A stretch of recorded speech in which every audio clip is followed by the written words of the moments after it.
Bom dia pessoal, meu nome é Alex Pino. Como nos vídeos que nós filmamos anteriormente, nós estamos aqui no canaril de Maurício Lira, grande criador de ágatas vermelhos. Já selecionamos tanto os ágatas vermelho intenso, ágata vermelho mosaico macho, vermelho mosaico fêmea, e finalizamos agora com os ágatas vermelho marfim intenso. Alguns pássaros, depois eu vou pedir para Dr. Maurício olhar, filmar aqui, pássaros de excelente qualidade, tá certo? Bem típicos do canário ágata clássico. Só que antes de falar sobre os ágatas clássicos, eu vou tentar aqui explicar um pouquinho como é que funciona a formação das cores, tá certo? Tenha um pouquinho de paciência, muito provavelmente o vídeo vai ficar um pouquinho longo, mas eu acho que é bem interessante até para a gente ter uma noção de como funciona a nomenclatura das cores no padrão da forma, tá certo? Pronto. Primeiramente, se a gente olhar todos os canários, a primeira subdivisão que a gente vai ter é separar os canários da linha clara dos pássaros da linha escura. Mas Alex, o que é linha clara e linha escura? Linha clara são todos aqueles pássaros que têm a subplumagem predominantemente branca, sem melanina. Mas Alex, por que você está falando predominantemente? Existem canários da linha clara que tem a melanina na subplumagem? Tem. Os canários pintados, por exemplo, pode ter uma ou outra mancha melânica, mas predominantemente a subplumagem desse pássaro lipocrômico, mesmo ele sendo pintado, é uma subplumagem branca. Já os pássaros da linha escura, no qual se inserem os ágatas clássicos e todas as mutações, não que os ágatas clássicos não sejam mutação, até porque nos canários de cor, todas as cores são mutação. Isso é um assunto para um outro post, que eu posso vir a falar sobre a história da canaricultura, como se deu a evolução das cores, mas isso aí a gente faz em outro vídeo. Então assim, como eu falei, linha clara, subplumagem predominantemente branca, e linha escura são aqueles pássaros que têm a subplumagem, ou seja, aquela base do empenamento no corpo do passarinho com melanina, melânicos. Beleza? Pronto. Linha clara, também chamada de lipocrômicos, isentos necessariamente de melanina, e os da linha escura, chamado de melânicos, que tem melanina. Vamos fazer um recorte e falar um pouquinho da linha clara, tá certo? A gente vai falar um pouquinho sobre a formação das cores, eu vou tentar explicar para ver se a gente consegue entender.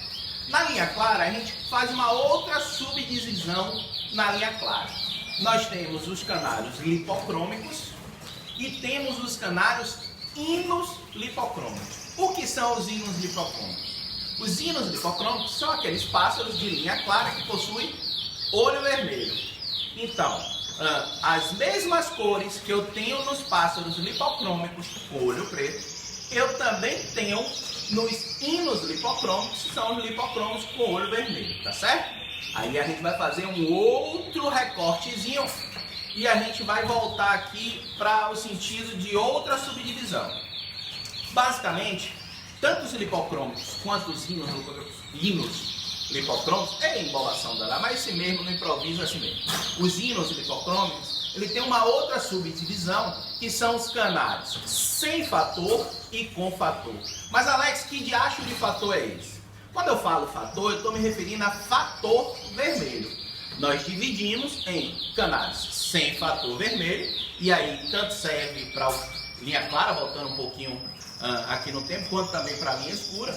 A gente divide tanto para um quanto para outro. Nós temos pássaros sem fator vermelho e pássaros com fator vermelho. Mas Alex, esse negócio de fator vermelho surgiu como?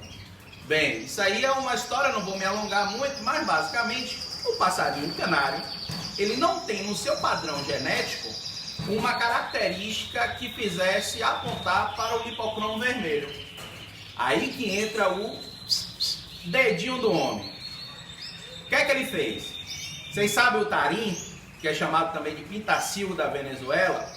O tarim é um passarinho muito importante na canaricultura de cor, porque ele trouxe para os canários duas características. Uma eu vou deixar para falar um pouquinho mais tarde, e a primeira delas é justamente o fator vermelho. Isso lá nos primórdios da canaricultura, começou a se fazer a hibridação, o cruzamento do tarim com canárias. E através dessa hibridação, conseguiu-se num determinado momento, depois de vários anos de tentativa, conseguir híbridos férteis e que conseguisse transmitir para as proles deles, os chamados F1, F2, F3, a característica do processamento do fator vermelho, do lipocromo vermelho.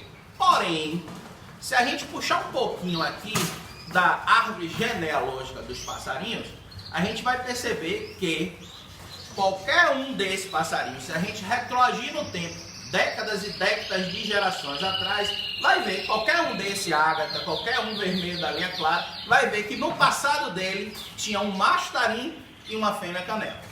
Desculpa, uma fêmea canária, tá certo? E desta forma, percebe-se que o padrão genético desse passarinho, ele foi processado em relação, foi alterado em relação aos sem fator, porém, eles por si só, eles não conseguem processar ou fazer com que a cor tenha a mesma intensidade do papai tarim dele. Aí que entra a pigmentação dos pássaros. Ou seja, ele tem o potencial de se tornar vermelho, aquela cor viva, bonita, maravilhosa, que o público de uma maneira geral gosta, mas ele precisa que o homem dê a ele o caroteno vermelho para que ele consiga mostrar de todas as formas o fator vermelho, tá certo? Então, voltando um pouquinho, que eu já estou aqui viajando, nós temos linha escura, linha clara, e aí eu peguei o linha clara para tratar de primeiro e recortei o linha clara em lipocrômicos e inolipocrômicos, ou seja, lipocrômico, olho preto, inolipocrômico, olho vermelho. Dividir de novo com fator vermelho e sem fator vermelho. Aí, acabou? Não. Vamos falar um pouquinho agora dos sem fator vermelho. Dentro dos canários sem fator vermelho, a gente percebe basicamente duas cores de fundo. Na verdade, os canários têm três cores de fundo. É o fundo branco, fundo amarelo e fundo vermelho. Vou dar um recorte e falar especificamente do fundo branco. Primeiro, só para explicar como é que é chamada essa questão de fundo. Vamos lá. O fundo branco são os pássaros que têm ausência de lipocromo. Seja uma ausência total, que é o que se chamava antigamente de fundo branco recessivo, que no caso da linha clara são os brancos, que antigamente chamava branco recessivo, e já de alguns anos é somente branco, e com os pássaros de olho vermelho albino. Então, pássaro, fundo branco, ausência total de lipocromo, olho preto chama branco, olho vermelho chama albino. São os pássaros com um nomezinho mais curto, é uma única palavra, a cor do pássaro é branco ou albino, dependendo do olho.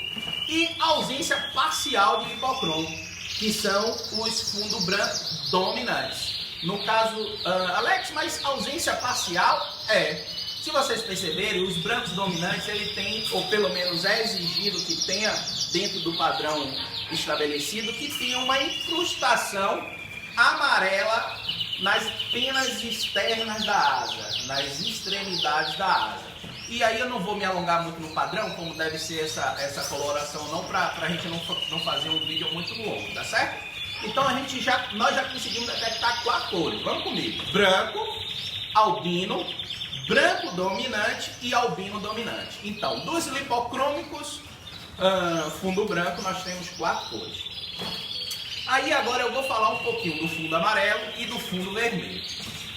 As subdivisões, não sei nem se o nome correto seria subdivisões, mas para vocês entenderem eu vou chamar de subdivisões, ou sobrenomes dos pássaros de fundo amarelo e de fundo vermelho, principalmente nos lipocrômicos. Depois em outro vídeo a gente fala dos melânicos. Eles têm a mesma nomenclatura. Então eu vou fazer um recorte, vou ficar com os amarelos e aí vocês duplicam em relação aos vermelhos. Lembrei de um fato agora aqui que é interessante a gente falar.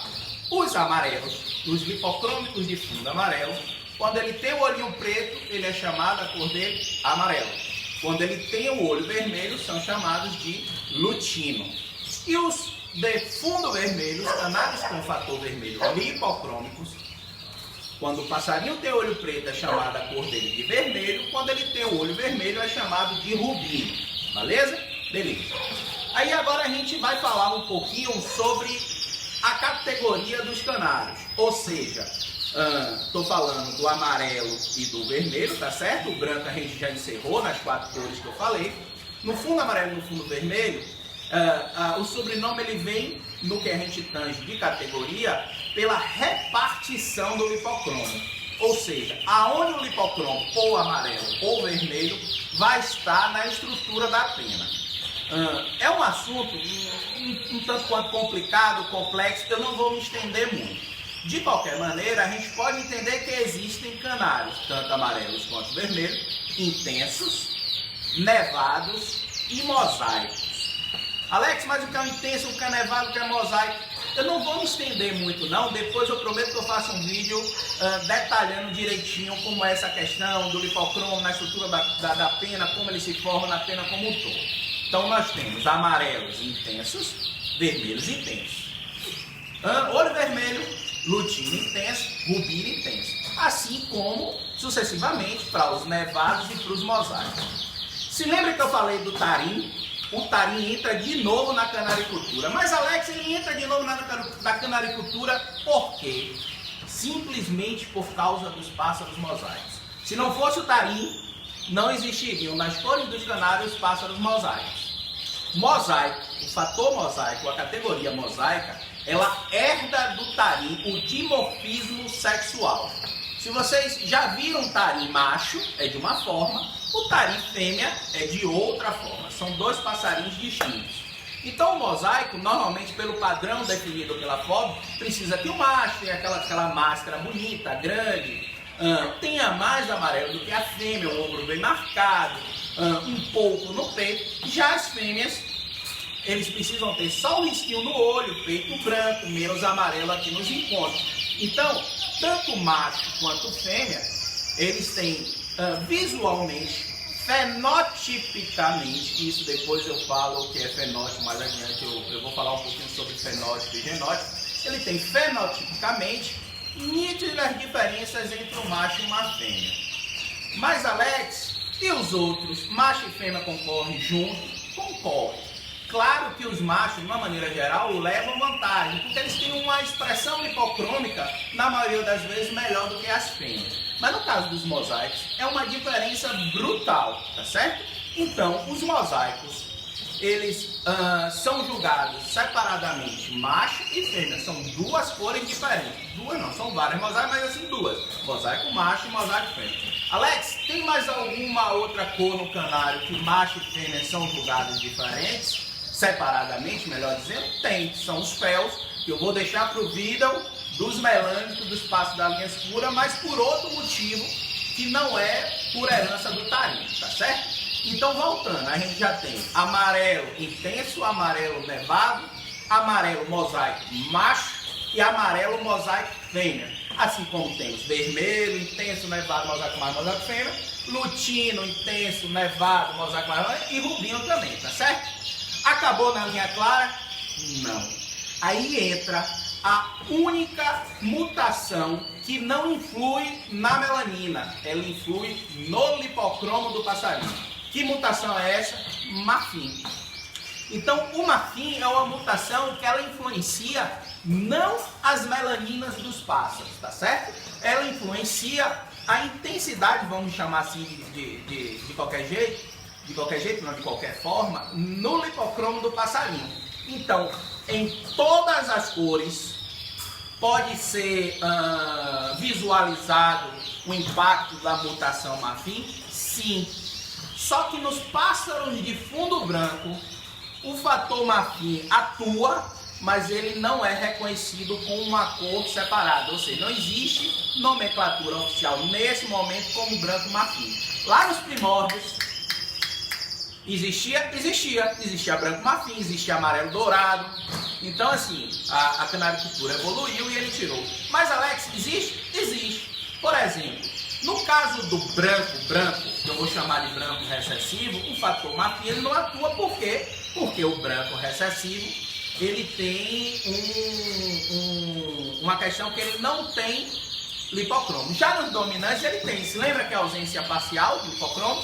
Então ele tem. Os brancos dominantes marfins eles normalmente são julgados como recessivos, porque fenotipicamente, ou seja, aquilo que a gente visualiza dos pássaros, ele apresenta-se como um pássaro marfim. A gente não consegue perceber as incrustações amarelas do canário, tá certo? E no julgamento, a gente não julga o genótipo do passarinho, a gente julga o fenótipo. Fenótipo é aquilo que nós visualizamos, e genótipo são as características genéticas do passarinho, beleza? Então pronto, no branco não tem aquilo que eu falei, e no amarelo, para cada cor de amarelo tem um marfim. Então se a gente tem amarelo intenso, tem um amarelo marfim intenso. Tem um amarelo mosaico macho, tem um amarelo marfim mosaico macho. Assim como lutinos, rubinos e vermelhos, tá certo? Espero ter, de uma certa maneira, explicado um pouquinho, é um pouquinho complexo essa explicação, até para quem está iniciando agora, mas à medida do possível a gente vai postando vídeos, tentando explicar de qualquer forma, tá certo? Outra coisa, rapaz, a galera diz, mas Alex, você nunca posta que é para pedir like, que é para se inscrever no seu canal. É algum problema? Esse rapaz não é problema nenhum, é porque eu não sabia que precisa pedir. Então esse vai ser o primeiro vídeo que eu vou pedir, pelo amor de Deus, se gostou do vídeo, dê um like, clique lá no legal e se inscreva no canal, que aí motiva a gente de estar sempre postando comentários, análises do que a gente entende e um pouquinho do que a gente aprendeu nesses quase 40 anos de canaricultura, tá certo? Valeu e até o próximo vídeo.